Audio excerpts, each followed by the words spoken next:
We're here, right here at 600 Rural Street. I know you've been following along with us over this few-month build here at this new build, at Dave Kiloran's new build right here in Shelton. The day is finally here. It's complete, it's finished, it's dialed in, and Dave and his team did an amazing job creating this wonderful product right here in Shelton. Again, 20 so minutes from Olympia, Washington. Dave, it's here. Tell me about it. How are you feeling? I'm feeling that it's done, but I've also felt that it's been done every day for the last 10 days. And then you find something, and then you find something. But I think we're finally there, and here it is. Got the landscaping in. The weather was not, I'd say, the best for doing landscaping, exterior paint, and the asphalt that's required by the city. Finally got a good pocket of weather and got those things done. Man, it just finally came together. That's all I can say.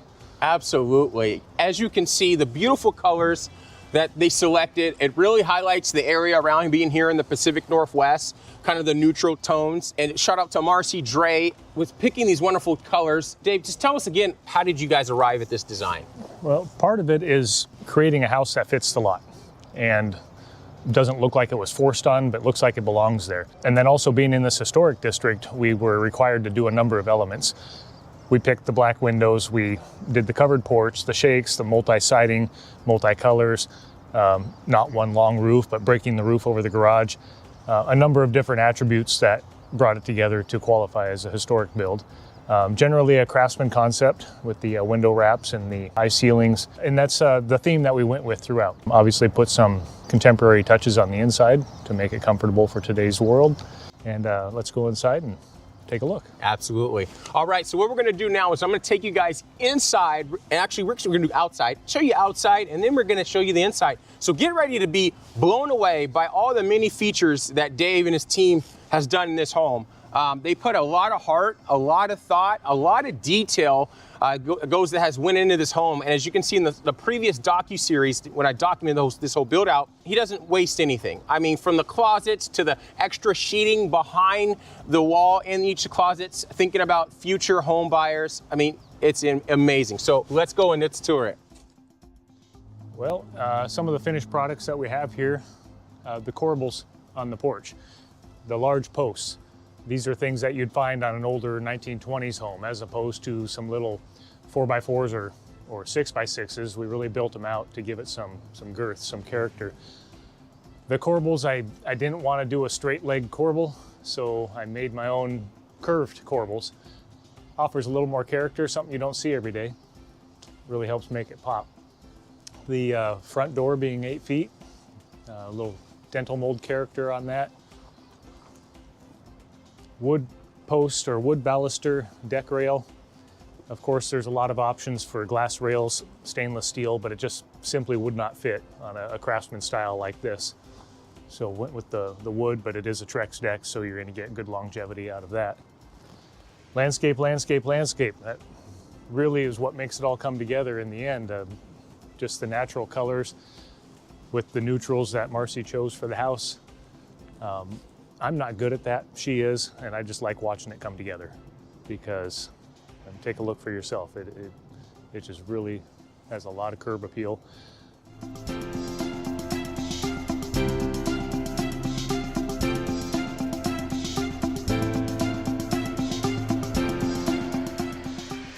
This is the infamous parking strip. This cost us a lot of weeks of waiting because they don't make asphalt in the winter. And we were ready for this probably in late December, early January, but we had to wait until the first or second week of March before they started making asphalt again. And we quickly got it down, so it's an order of operations. You do asphalt first, you landscape to the asphalt. So we were really at a stopping point when we came to the need for asphalt. Just for continuity, we ran the asphalt up for the driveway, did some hardscape entrances to each door, embedded tiles, porcelain tiles. Porcelain tiles, wow, beautiful.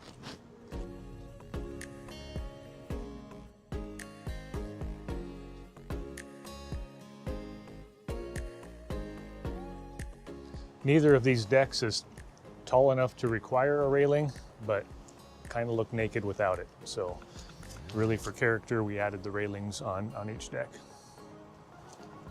And Trex decking, correct? It is Trex decking.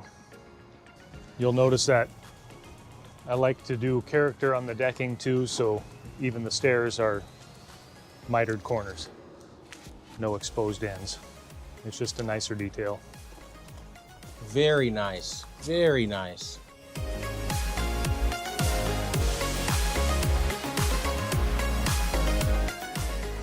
Right, I love the choice of lighting here. Was there inspiration behind that? The larger lights, coach lights for kind of the craftsman feel, but then additional soffit lights, so you're never going to be short of light overall.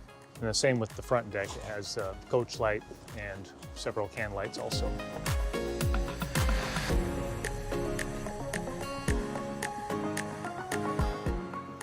Decided just to go grass over here.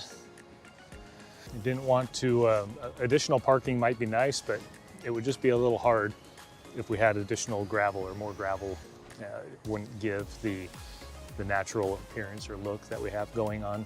Additional fence for privacy, and left one native tree here. It's kind of been abused by PUD as it grows up underneath the power lines, but it does look really good in the spring and summer. So we maintained that, added some arborvitae in front of it.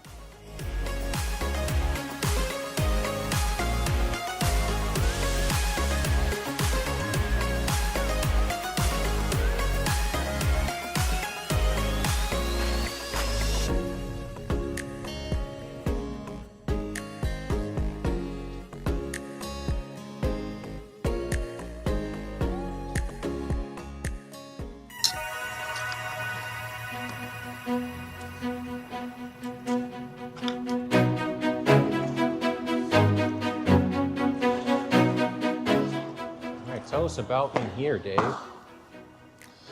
Just got freshly cleaned, still drying out a little bit, but a slightly oversized garage for the size of the house. Water heater in the corner with the required bollard so you don't drive into it. Car charger, easy access for the panel. The pipe in the wall is for an optional water filter. And what this does, it's also the shutoff for the house, but by piping it outside the wall in an area that's not necessarily needed for storage because it's so close to the water heater, a filter system can be put here without opening up the wall and having to grab the pipe from there. Up above, we've got storage. Got about 200 square feet existing. It's expandable to probably another 150 square feet without too much work. And now what did you do, Dave, so that there could be that additional 200 square feet in the ceiling? You order trusses that are made to maintain the strength of this span, but not have truss cords that are coming down right in the middle. So they make a truss that expands the opening in the middle, allows you to lay decking and use it for a floor, walking surface, storage surface, but it is weight bearing. And you can fill it up with whatever you want. Wow, can you bring that down for us? We do have a 10-foot ceiling in here, so we have this little pull bar.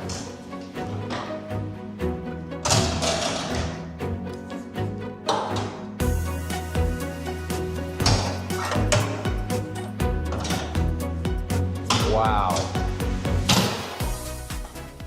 And when you get to the top, there is a light switch. There's also a full catwalk over to the heat or the furnace.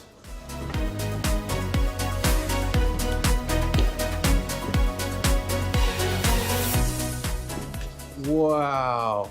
So people can really store all of their Christmas decorations. So, honey, can you get the Christmas decorations? Well, I'm 6'1", and I can almost stand up in here. Wow. But point being, it's not a cramped area. This is accessible storage all the way down on each side.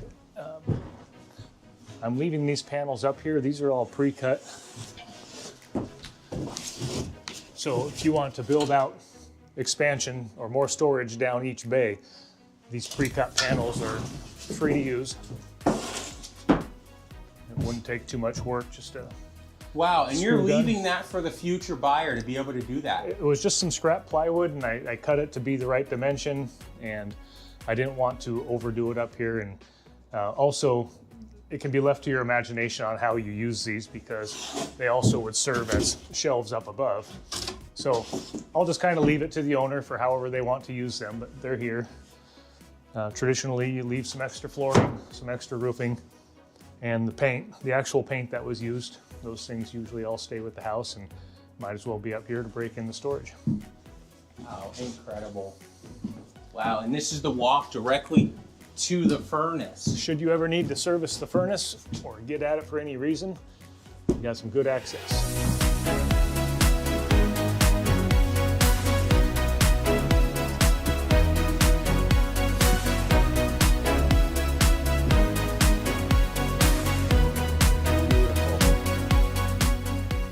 And for what it's worth, there's more storage. A little more creative on how you would have to build this out, but it wouldn't take much. A couple of 2x4s and some more plywood, but you could build storage shelf along here too. And that's because of the extra truss, the design on the trusses that you order, correct? This is not a walking surface. This plenty capable of storing some totes or bins, but this is not a walking surface out here. I mean, can you believe that? Dave's leaving wood here so you can expand your storage up here, 200 square feet. Incredible. And this is a beautiful aluminum ladder that you can go down on. Just, I'm telling you, attention to detail, very quality build. Doesn't get any better than this. So let's go and show you the rest of the house.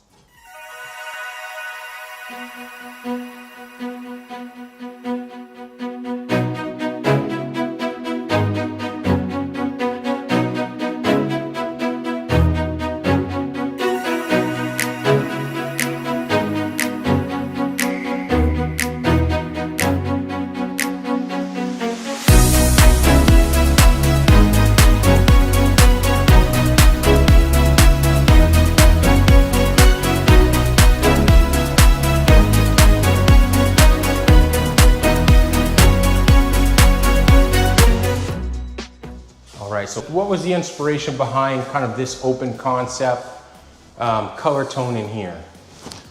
Well, the trend in housing seems to be going away from a formal dining room, especially for entry-level housing or smaller homes like this one. You don't have the square footage to dedicate to a dining room, but you still want the space available to be flexible for the ability to do it. So I feel there's plenty of room here to have a formal dining table without crowding the kitchen. And that was the reason architecturally for this bump out going towards the road. It offered that extra space to have that table and chairs and a good pathway, even with bar stools. It all works out.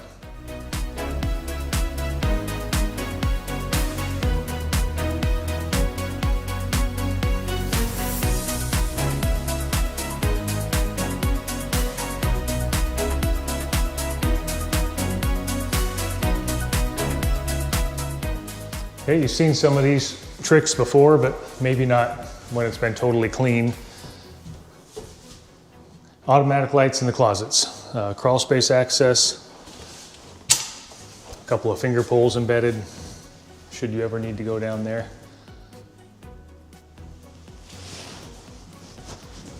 Magnet catches on these doors.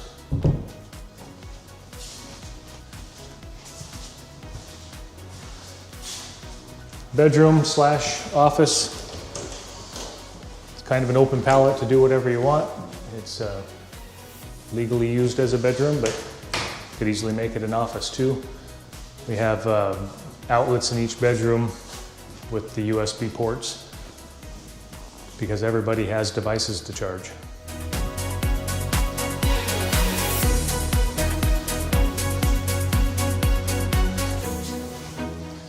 Main bathroom, countertop to ceiling mirrors, to the ceiling tile, cubby in the back. Wonderful, wow, look at that detail in the colors.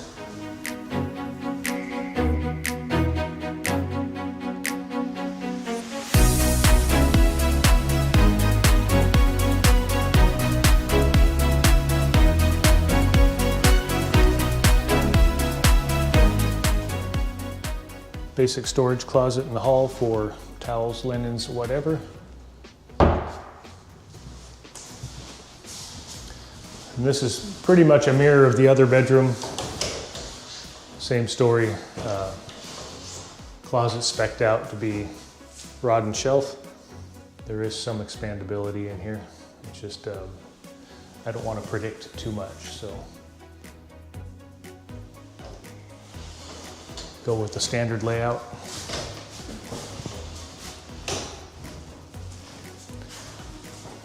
Something we talked about earlier is the bedrooms are, in my opinion, larger than what you're going to find on most average homes or tract homes, starter homes. 12 by 12 is kind of a minimum to me for a bedroom. And yes, that includes this closet space, but you don't feel pinched in here. No, not at all. You could put a queen bed in here and still have plenty of room. Very nice.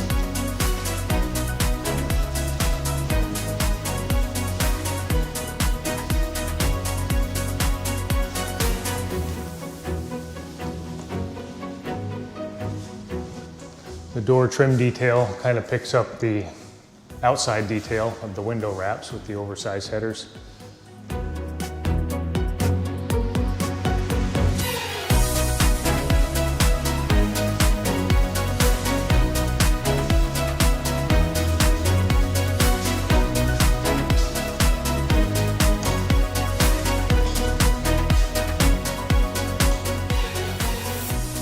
Master bedroom, master closet. Nice walk-in closet. I mean, look at the size of this walk-in closet. A lot of space. A lot of space. The 9-foot ceilings really help with expanding the storage space. I'm 6'3", and I mean, very, very tall. Very nice. Very nice, Dave. And then we all remember this. Yeah. In the beginning, the hole in the wall, having to explain a dozen times to other people what the hole in the wall was for, but it's my opinion that a closet, an inside corner like this is kind of a tough spot to use, because if you bring your bars together, you can't hang here and hang here because they would be conflicting with each other. So we gave up this corner to use on the other side. And it seems to me it was a far better use to have an embedded closet for linens and towels in the master bath. And that's custom, right? You custom made that linen closet, right? I made that myself. Hey! I can still make stuff.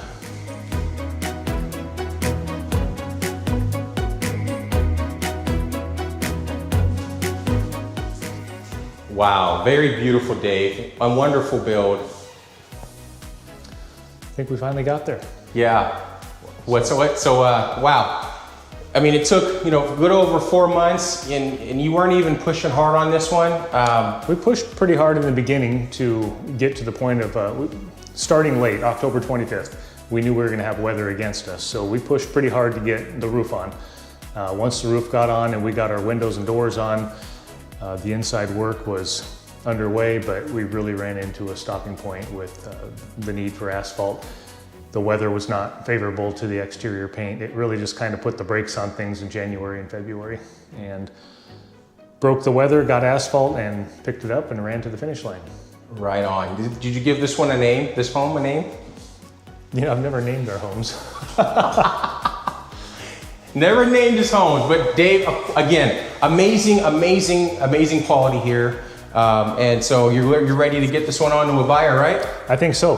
I would put its quality up against any other home on the market, new or existing.